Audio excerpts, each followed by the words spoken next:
தந்தை, மகன், தூய ஆவியின் பேராலே ஆமீன்.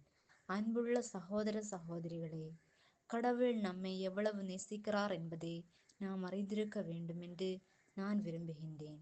நாம் நம் நாக்கை கட்டுப்படுத்தாவிட்டால் நாம் நிறைய துன்பப்பட வேண்டியிருக்கும். நாவின் பயன்பாடு நல்லது, ஆனால் நம் நாவிலிருந்து தீய வார்த்தைகள், சாபங்கள் அல்லது வீண் வார்த்தைகள் வரக்கூடாது. நம் நாவிலிருந்து வீண் வார்த்தைகள் விழுந்தால் அவற்றை நாம் சேகரிக்க முடியாது. ஒருமுறை சொல்லப்பட்டவை உண்மை. நம் புனித நாவிலிருந்து ஒருபோதும் சாபங்கள் வரக்கூடாது. நல்ல வார்த்தைகள் நம் இதயத்திலிருந்து வர வேண்டும். நம் எண்ணங்கள், வார்த்தைகள் மற்றும் செயல்களை புனிதமாக வைத்திருப்போம். அப்போது நாம் இனி சோகமாக இருக்க மாட்டோம். நம்மில் இருப்பது வெளிவரும்.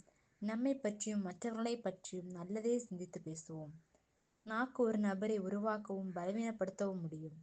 மற்றவர்களை மகிழ்விக்க நம் நாவை பயன்படுத்தலாம்.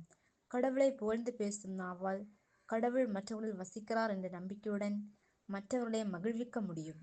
இவ்வாறு கடவுளையும் மற்றவர்களையும் உண்மையாக நேசிப்பதன் மூலம் நாம் வாழ முடியும்.